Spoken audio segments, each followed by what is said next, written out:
Good afternoon. Good afternoon and welcome to Public Protector South Africa and to the last media briefing of our financial year, which ends today. Firstly, I would like to apologize for starting a bit late. We got delayed a bit, but one member of the media was experiencing a technical problem. Thank you. I would like to introduce myself. My name is Nkandla. I'm the spokesperson for the Public Protector, and I shall be chairing this afternoon session. And on the panel, we have Public Protector Advocate Tulima Donsela and the Deputy Public Protector Advocate Kevin Malunga. The Public Protector is going to give her reaction this afternoon on the Constitutional Court ruling. After she has addressed the media, you will have the opportunity to ask questions and the opportunity for one-on-one interviews. And as a norm, you'll be asked to introduce yourselves and the media house that you represent. On that note, members of the media and colleagues, I will hand over to the Public Protector.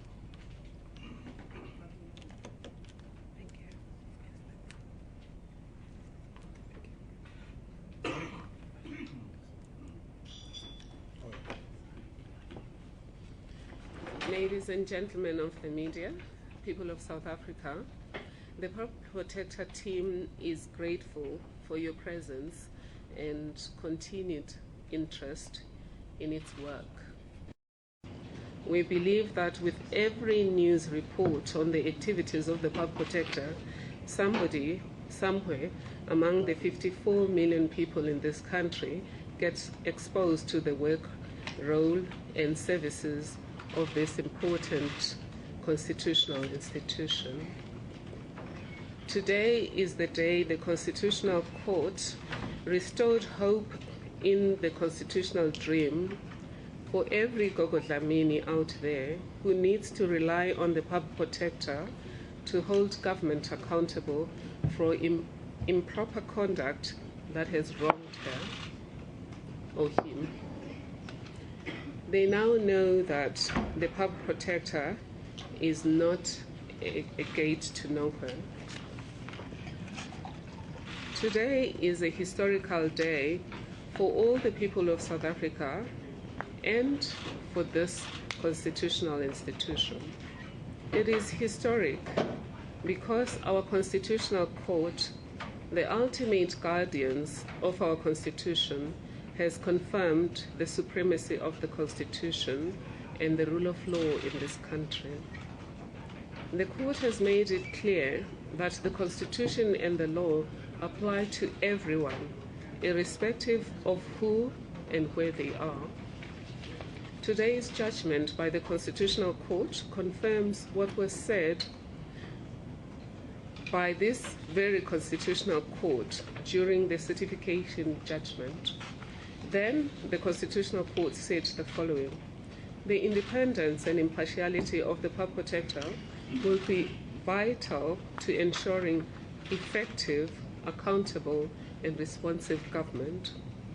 The office inherently entails investigation of sensitive and potentially embarrassing affairs of government. An expression of democratic maturity and the rule of law that government and parliamentarian majorities shall allow criticism voiced by independent institutions. As a consequence, an ombudsman diligently fulfilling his or her mandate shall not be subject to any form of physical, mental, or unjustified coercion. As the Chief Justice was reading the unanimous decision reached by him and his 10 colleagues, I recalled with pride the following words from the first President of democratic South Africa, Nelson Mandela, who said the following: we live with the hope that as she battles to remake herself, South Africa will be a microcosm of the new world that is striving to be born. Let it never be said by future generations that indifference, cynicism, or selfishness made us fail to live up to the ideals of humanism which the Nobel Prize encapsulates. The Public Protector team hopes, with the uncertainty regarding the powers of this institution and its relationship with organs of state having been clarified, we can now proceed to work together meaningfully in a partnership for good governance. We thank the Constitutional Court for the groundbreaking decision. Our gratitude also goes to 1, the public for entrusting us with the matter that resulted in the Secure in Comfort Nkandla report and for supporting us throughout the process. We thank the media for bringing the excesses in the exercise of public power and control over state resources that resulted in the investigation and report to our attention. 3, we thank our lawyers, our attorneys, Adams and Adams, and specifically Mr. Andrew Molva and his team. Our counsel, Advocate Gilbert Marcus and Advocate Nkululi Stubbs. Thank you.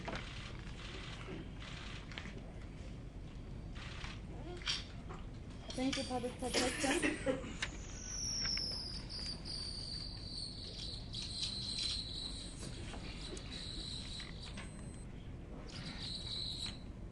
Thank you, Public Protector. We've now come to the Q&A session. Please, by show of hands, we will take the first set of questions. I will start on the right-hand side. We will start with EMC and SABC.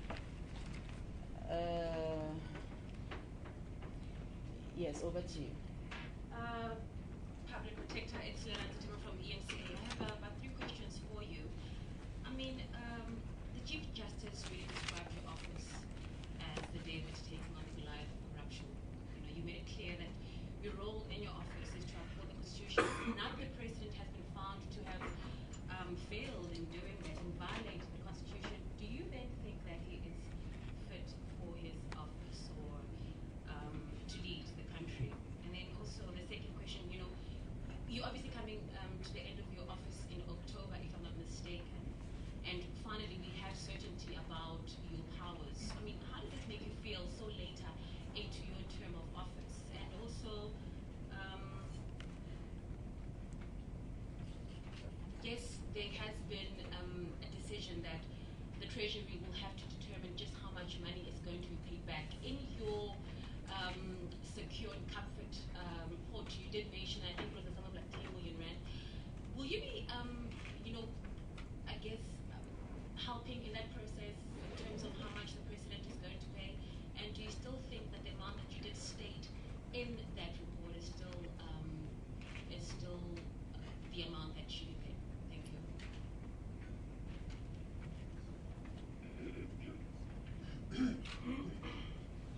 Thank you. Public Protector Fanapete, SABC News. I'm interested in knowing, after your report, you were attacked by people like the current Deputy President, Nkandla ConCourt.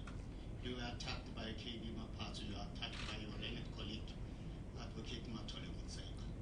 After that turn around by the President, throwing them into the Nile, have you received any response from them?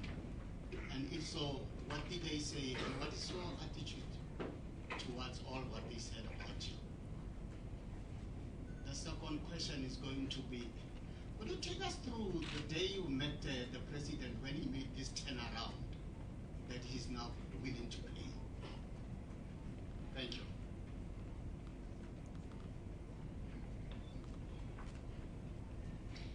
Good afternoon, Public Protector. Barry Bateman, Eyewitness News. The Chief Justice Mogoeng is quite an orator, and he had some lovely quotes today. I think the one that stood out for me is, "Law is the sword which cuts off the ugly head of impunity." I trust you were probably listening quite closely to what the Chief Justice was saying. Is there anything that stood out in what he said? Something that really